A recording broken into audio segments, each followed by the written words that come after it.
Hi students, so today in this video we are going to learn about access methods and the methods which are used to read and write or retrieve or store the data to and from memory.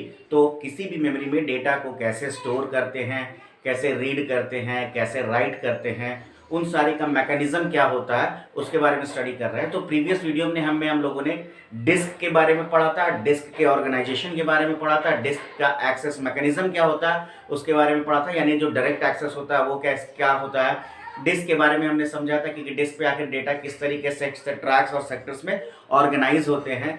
तो आज जो हम लोग पढ़ने वाले हैं इस video में वो है सीक्वेंशियल एक्सेस के बारे में और रैंडम एक्सेस के बारे में, और वो सारे मीडिया जो सीक्वेंशियल एक्सेस और रैंडम एक्सेस को यूज करते हैं। तो सबसे पहले जब हम लोग सीक्वेंशियल एक्सेस की बात करते हैं तो जैसे कि हम लोगों ने प्रीवियस वीडियो में देखा था कि जितने भी टेप ड्राइव होंगे वो सारे के सारे सीक्वेंशियल मीडिया होते हैं। यानी जो टेप होगा, चाहे वो आपने ऑडियो कैसेट देखा होगा या पुराने VHS के कैसेट्स, यानी जो वीडियो VCR पे चलते थे जो कैसेट्स, वो जिसको आप लोग सिंपली अपनी भाषा में रील कहते हो, तो वो सारे के सारे जो मीडिया थे, टेप या उसको लोग टेप कहते हैं, वो टेप मैग्नीशियम टेप होता है। तो उसी पे मैग्नेटिकली डेटा स्टोर की जाती थी, लेकिन उस पे जब हम लोग डेटा स्टोर करते थे तो वो डेटा हमें एक एक करके ही मिलता था, 1 बाय 1 मिलता था, ना कि हम जहां हम चाहते कि हमें गाने नंबर 5 पे पहुंचने तो डायरेक्टली हम वहां पर पहुंच सकते थे।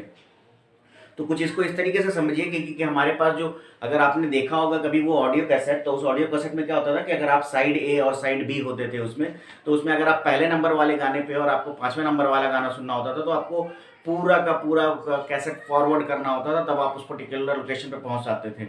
आज के डेट में क्या होता है ना कि आप अपने मोबाइल पे पहले नंबर गाने को सुन रहे हो, आप चाहते हो कि आप 8वें नंबर गाने को सुनो, आप क्या करते हो, एक बटन दबाते हो और ऑटोमेटिकली आप पहले से 8वें पे पहुंच जाते हैं। जबकि जब वो टेप मीडिया हुआ करता था तो टेप मीडिया में ऐसा नहीं हो सकता था। तो इसलिए इसको हम लोग कहते थे सीक्वेंशियल एक्सेस। इसको हम लोग सीक्वेंशियल एक्सेस भी कहते हैं या सीक्वेंस भी कहते हैं, कहीं पे सीक्वेंस एक्सेस भी लिखा हुआ होगा, तो उसमें कोई दिक्कत नहीं है। तो जो टेप ड्राइव होते हैं, tape drive basically magnetic media होता है। टेप ड्राइव क्या होता है? मैग्नेटिक मीडिया होता है। हमारे पास कितने तरह के ड्राइव है? टेप ड्राइव है, डिस्क ड्राइव है, ऑप्टिकल ड्राइव है। तो ऑप्टिकल ड्राइव और डिस्क मैग्नेटिक ड्राइव, तो जो कि हम लोग डिस्क ही कहते हैं उसको, तो उन पे क्या होगा? डायरेक्ट एक्सेस होगा। तो अभी हम लोग बात कर रहे हैं सीक्वेंशियल एक्सेस की। तो सीक्वेंशियल एक्सेस क्या है? तो बेसिकली देखो कुछ ऐसा है कि यहाँ पे हमारे पास कुछ प्लॉट्स हैं या कुछ सेल्स हैं, वहां पे हम जो भी डेटा स्टोर करेंगे वो सीक्वेंशियली स्टोर करेंगे। और ये सीक्वेंस आप किसी तरीके से स्टोर कर सकते हो, आप साइज के अकॉर्डिंग कर सकते हो, आप नंबरिंग के अकॉर्डिंग कर सकते हो, कोई और इंडेक्सिंग मेथड आपने यूज किया, इट इज कोई ये नेसेसरी नहीं है कि हाँ आप कौन सा मेथड ही यूज कर रहे हो। यहाँ ये होगा कि जो डेटा स्टोर किया गया है वो सीक्वेंशियली ही स्टोर किया गया है डेटा। अब हमें क्या करना है, हम अभी पर्टिकुलरली इस लोकेशन पे हैं, तो हमें अगर इस लोकेशन पे जाना होगा तो हम क्या करेंगे, यहाँ से यहाँ पहुँचेंगे, फिर यहाँ से यहाँ पहुँचेंगे, फिर यहाँ से यहाँ पहुँचेंगे, फिर यहाँ से यहाँ पहुँचेंगे, तब जाके हम इस डेटा को एक्सेस कर सकते हैं। सेम टाइम पे अगर हमें ये डेटा, फिर अगला डेटा चाहिए 2, तो हमें क्या करना होगा, 5 से 4 पे आना होगा, फिर 4 से 3 पे, फिर 2 पे, तब हम इस 2 को एक्सेस कर सकते हैं। फिर हमें 6 को एक्सेस करना है, अगेन हमें क्या करना होगा, ये and then we can access 6। तो जब भी हम कोई भी डेटा को एक्सेस करने की बात करें तो डेटा का एक्सेसिंग क्या होगा, 1 बाय 1 ही हो सकता है। मतलब हम यहाँ से यहाँ पे हमें ये डेटा चाहिए, हम यहाँ पे हो तो हमें यहाँ से एक एक करके हर रिकॉर्ड को सर्च करते हुए, हर रिकॉर्ड को ट्रैक करते हुए या हर रिकॉर्ड को क्रॉस करते हुए हम इस पर्टिकुलर रिकॉर्ड पे पहुंचेंगे और तब जाके इस रिकॉर्ड को एक्सेस कर पाएंगे। तो यहाँ पे आप जो मेथड देख रहे हो, ये मेथड क्या होता है, सीक्वेंस 1 बाय 1 या सीरियल मेथड भी इसको कहते हैं, सीक्वेंस मेथड, सीरियल मेथड, कोई सा भी मेथड आप बताओ, जिसमें कि आप जो डेटा को एक्सेस करने के लिए इस सीरियली 1 बाय 1 1 स्टेप करके आगे बढ़ते हो। तो अगर ये ब्लैंक हमें चाहिए कि हमें एक डेटा स्टोर करना है, तो ब्लैंक लोकेशन, हमारे पास ये ब्लैंक लोकेशन है और अभी हमने इस डेटा को रीड किया है। अब हमें ज़रूरत है कि हम अब कोई नया डेटा स्टोर करें, तो हमें क्या करना होगा, फिर यहाँ से यहाँ, यहाँ से यहाँ, यहाँ से यहाँ, और अब जाके हमें ये ब्लैंक स्पेस मिला तो हम यहाँ जाके 7 को स्टोर कर पाएंगे। तो इस मेथड को हम लोग कहते हैं सीक्वेंशियल एक्सेस। और मैं आपको बता दूं, जिस ज़माने में टेप ड्राइव यूज़ करते थे उस समय रिकॉर्ड को स्टोर करना बहुत डिफ़िकल्ट होता था। हर दिन एक मास्टर टेप बनता था। जैसे दिन भर काम हुआ, मान लो एक रिकॉर्ड आया, स्टोर किया हमने लास्ट में, फिर दूसरा रिकॉर्ड आया, हमने फिर स्टोर किया लास्ट में। इसी में हुआ कि रिकॉर्ड नंबर 5 को डिलीट करना है, तो ये तो स्पेस ब्लैंक हो गया, तो हमें क्या करना होगा, चूंकि ये सीक्वेंशियल है तो इसको शिफ्ट करना होगा, तो 6 को यहाँ लाना होगा, 7 को यहाँ लाना होगा। तो ये दिन भर चलता रहता था। फाइनली लास्ट में जब शाम का काम कंप्लीट हो जाता था तो इस पूरे के पूरे टेप का फिर एक मास्टर टेप बनता था और एक नया टेप बनाया जाता था। क्यों? क्योंकि यहाँ पे मेथड क्या था, सीक्वेंशियल एक्सेस था, और हम 1 बाय 1 को ही रिकॉर्ड एक्सेस कर सकते थे। तो 1 बाय 1 रिकॉर्ड कैसे एक्सेस करेंगे, जब हम 1 बाय 1 रिकॉर्ड को स्टोर करेंगे।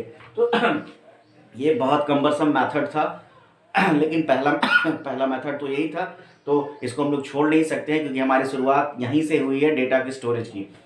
इसके बाद जो मेथड आया वो था रैंडम एक्सेस। और रैंडम एक्सेस की जब हम लोग बात करते हैं तो जो भी सेमीकंडक्टर मेमोरी होगा वहां पे जो एक्सेस मैकेनिज्म होगा वो रैंडम एक्सेस होगा। तो रैंडम एक्सेस क्या कहता है, रैंडम, दैट मीन्स जहां पे भी आप हो वहां से वहां तक आप क्या कर सकते हो, इमीडिएटली पहुंच सकते हो। तो रैंडम एक्सेस की जब बात करें तो हमारे पास मान लो एक मीडिया है और यहाँ पे इस तरह की हमारे पास सेल्स है या स्पेस है, तो आपको कोई जरूरत नहीं है कि 1 by 1, let suppose you have, आप यहाँ इस लोकेशन पे हो, आपको डेटा सर्च चाहिए और यहाँ पे डेटा जो स्टोर किया गया है वो कुछ ऐसा भी नहीं है कि लीनियरली या सीक्वेंशियली स्टोर किया। जहाँ पे स्पेस मिला आपको वहाँ पे आप डेटा को क्या कर सकते हो, स्टोर कर सकते हो।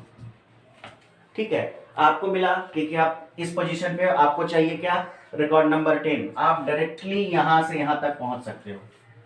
बीच में आपको कहीं पे भी सर्च करने की जरूरत नहीं है। आप 10 पे हो, आपको रिकॉर्ड नंबर 7 चाहिए, डायरेक्टली 7 से 10 से आप 7 पहुंच सकते हो। आप 7 पे हो, आपको चाहिए डेटा कौन सा, 5, आप डायरेक्टली 7 से 5 पे पहुंच सकते हो।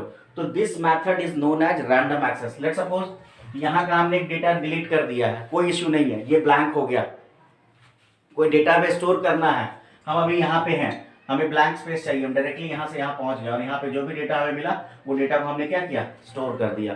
तो इस मेथड को हम लोग कहते हैं रैंडम एक्सेस, जिसमें कि आपको ना तो कोई ट्रैक सेक्टर को काउंट करना है, ना कोई सीक्वेंशियली डेटा को 1 2 3 4 करके पहुंचना है। आप जिस जगह पे हो, जिस लोकेशन पे आपका पर्टिकुलर हेड, बेसिकली हम कहते हैं हेड, यहाँ पे हेड कहने का मतलब जो भी डेटा को रीड या राइट कर रहा है, तो हेड का लोकेशन है, तो उस हेड के लोकेशन को आपको क्या करना होगा, सीक्वेंशियली एक एक करके आगे बढ़ाना होगा। तो इस मेथड को हम लोग कहते हैं सीक्वेंशियल एक्सेस। वहीं पे हेड का पोजीशन जहां है वहां से हम ट्रैक का पोजीशनिंग करें और ट्रैक के नीचे फिर सेक्टर आ जाए, तो इस मेथड को हम लोग कहते हैं डायरेक्ट एक्सेस। और रैंडम एक्सेस कहता है कि आप जहां पे भी हो वहां से डायरेक्टली, आपको केवल एड्रेस पता होना चाहिए, आप वहां पहुंच सकते हो। तो ये बिल्कुल वैसा ही समझ लो कि आपने बटन दबाया और उस पर्टिकुलर उस लोकेशन पे पहुंच गए। तो यहाँ पे क्या हुआ, एक जगह से दूसरी जगह पहुंचने में टाइम क्या लगा, कम लगा। मतलब हमारा डेटा यहाँ पे है तो हम यहाँ से यहाँ तक एक एक करके पहुंचते तो काफी टाइम लगता। ट्रैक, जब हम लोग डायरेक्ट एक्सेस की बात करते हैं तो हमें पहले ट्रैक और फिर सेक्टर का पोजीशनिंग करना होता है, तब उस पर्टिकुलर लोकेशन पे पहुंचते। यहाँ पे वैसा कुछ नहीं है, आप जहां पे भी हो आप एड्रेस केवल दो, आप डायरेक्टली वहां पे पहुंच सकते हो। तो this particular method is known as random access. अब कहते हैं कि इन तीनों में क्या डिफरेंसेस हैं। तो सबसे पहले जब सीक्वेंशियल एक्सेस की बात करें तो सीक्वेंशियल एक्सेस जो है वो 1 बाय 1 डेटा को एक्सेस करेगा और ये मैग्नेटिक टेप पे यूज होता है। जब हम लोग डिस्क ऑप्टिक रैंडम एक्सेस की बात करते हैं तो रैंडम एक्सेस क्या होता है, वो सेमीकंडक्टर मेमोरीज पे काम करता है और यहाँ पे जो एक्सेसिंग है या रीडिंग राइटिंग का जो कॉन्सेप्ट है वो सबसे फास्ट है, बहुत ज़्यादा जल्दी आप डेटा को एक्सेस कर सकते हो। वहीं तीसरे तरह का जो एक्सेस मैकेनिज्म है जो हमारे पास है डायरेक्ट एक्सेस, तो वो डायरेक्ट एक्सेस मैकेनिज्म कहता है कि केवल आप ट्रैक और सेक्टर का पोजीशनिंग करो, आप भी बिल्कुल रैंडम एक्सेस की तरह डेटा को वहां से एक्सेस कर सकते हो। तो रैंडम एक्सेस और डायरेक्ट एक्सेस में जो थोड़ा सा डिफरेंस होता है, अगर फास्ट की बात करें तो ये very very fast, very very fast, this is slow. और यहीं पे हमारे पास जो तीसरा मैकेनिज्म है जिसको हम लोग कहते हैं डायरेक्ट एक्सेस, तो ये डायरेक्ट एक्सेस जो होता है वो सीक्वेंशियल एक्सेस से तो काफी फास्ट होता है लेकिन रैंडम एक्सेस से थोड़ा स्लो होता है।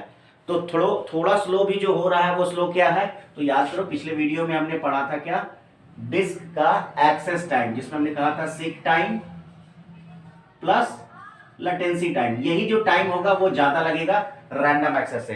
इसीलिए तो है कि आप अगर डिस्क को भी यूज़ करते हो, आप अपने हार्ड डिस्क पे आपने सारे गाने स्टोर कर रखे हैं ना, कंप्यूटर में क्या करते हो, केवल क्लिक करते हो किसी गाने को जो कहीं पे भी है, किसी भी ड्राइव में है, आपका वो गाना क्या होता है, प्ले हो जाता है, या कोई भी डेटा या डॉक्यूमेंट आप डायरेक्टली क्लिक करते हो वो ओपन हो जाता है। चाहे आप सी ड्राइव में का कोई फाइल अभी देख रहे हो और आपका वो फाइल डी ड्राइव में हो या ई ड्राइव में हो, कहीं पे भी हो, कोई फर्क नहीं पड़ता है। क्यों? क्योंकि वहां पे हमारा एक्सेस मैकेनिज्म क्या है, तो डायरेक्ट एक्सेस है। तो डायरेक्ट एक्सेस क्या होता है, कहते हैं रैंडम एक्सेस से थोड़ा सा स्लो होता है। तो थोड़ा सा स्लो किस मैटर में होता है कि सीक टाइम और लेटेंसी टाइम, मतलब ट्रैक का पोजीशन केवल वहां पे एड्रेस जो प्रोवाइड, यहाँ पे एड्रेस दिया वहां पहुंच गया, यहाँ पे हमें क्या एड्रेस देना होता है, ट्रैक का एड्रेस और सेक्टर का एड्रेस। तो ट्रैक का एड्रेस देंगे तो हेड ट्रैक पर जाएगा और फिर डिस्क लगातार घूम रहा है तो वो सेक्टर उसके नीचे जैसे ही आएगा वो डेटा को एक्सेस कर लेगा। तो basically these are 3 types of access mechanism, sequential access, direct access, random access. Sequential access very slow, direct access fast, random access very fast. Random access is used with semiconductor memory, direct access is used with any disk, either that is magnetic और optical, कोई फर्क नहीं पड़ता, disc होना चाहिए। और sequential access की जब बात करते हैं तो सीक्वेंशियल एक्सेस कहाँ पे यूज होता है, तो जो टेप होता है, जो टेप ड्राइव होते हैं, ऑडियो कैसेट्स जो हुआ करते थे, तो इस तरह का मैकेनिज्म, इस तरह का अगर मीडिया हमारे पास है तो वहां पे हम लोग क्या करेंगे, सीक्वेंशियल एक्सेस को यूज करेंगे। So this is all about the access mechanism and the medias classification. जो हमने मीडिया का क्लासिफिकेशन देखा था कि 3 तरीके का मीडिया का क्लासिफिकेशन हमने किया था। पहला टेक्नोलॉजी को यूज करके, तो टेक्नोलॉजी क्या था कि एक मैग्नेटिकली डेटा स्टोर कर रहा है, एक रैंडमली एक वोल्टेज में डेटा स्टोर कर रहा है, और एक मैग्नेटिकली डेटा स्टोर कर रहा है, सॉरी ऑप्टिकली डेटा स्टोर कर रहा है, लाइट के फॉर्म में, लाइट को यूज करके डेटा को स्टोर कर रहा है। तो वो एक मेथड था। फिर हमने बिहेवियर के अकॉर्डिंगली हमने देखा था प्राइमरी, सेकेंडरी, इंटरमीडिएटरी मेमोरी। और तीसरा तरीका जो हमने कहा था एक्सेस मैकेनिज्म के अकॉर्डिंगली हम लोग मीडिया को डिवाइड करेंगे।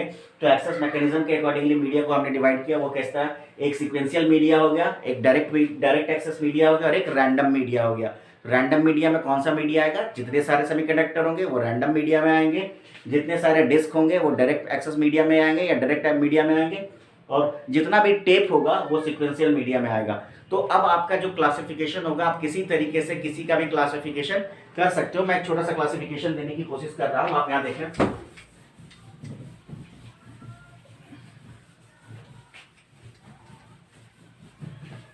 So let's suppose we have how many types of media we have right now जो हम लोग यूज करते हैं अपने कंप्यूटर में। तो सबसे पहला हमारे पास है रैम, रोम, ठीक है, कैश मेमोरी है, और क्या है, हार्ड डिस्क ड्राइव है, और क्या है, सीडी है, और क्या है, डीवीडी है, और हमारे पास फ्लैश ड्राइव है, और हमारे पास क्या है, हमारे पास माइक्रो एसडी कार्ड है।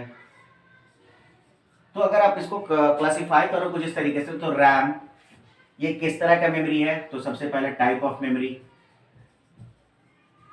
तो ये है सेमीकंडक्टर। रोम भी क्या है, सेमीकंडक्टर। कैश भी क्या है, सेमीकंडक्टर। हार्ड डिस्क ड्राइव किस तरह का मेमोरी यूज कर रहा है, तो ये मैग्नेटिक मेमोरी है। एक और मैं यहां लिख देता हूं, टेप वो जरूरी है। सीडी क्या है, ऑप्टिकल। यहां पे एक और मैं ऐड कर देता हूं, एफडीडी, ये भी क्या है, magnetic. Flash drive semiconductor, micro SD card semiconductor, tape magnetic. अगर हम लोग एक्सेस मेथड की बात करें, RAM random access, ROM random access, cache memory random access, floppy disk drive चूंकि ये डिस्क है that means direct access, CD compact disk it is also disk, that's why it is also direct, dvd optical and direct, flash drive semiconductor, that's why it is random, micro SD card semiconductor, that's why it is random।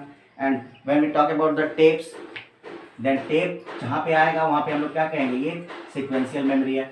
अगर fast और slow की बात करें तो RAM क्या होगा, very fast, क्योंकि ये रैंडम एक्सेस यूज कर रहा है। रोम भी वेरी फास्ट, कैश भी वेरी फास्ट, डिस्क ये इन दोनों के, इसको भी हम लोग लिखेंगे fast but less than random access. थोड़ा सा वही डिफरेंस होता है, बहुत थोड़ा सा माइन्यूट डिफरेंस होता है। तो और जैसे ही केवल सीक्वेंशियल की बात करेंगे तो ये क्या हो जाएगा, स्लो। तो ये है क्लासिफिकेशन की, आपके पास जितने तरह के मेमोरीज है आप उसको इस तरीके से क्लासीफाई कर सकते हो। तो इस वीडियो में इतना ही। Thank you.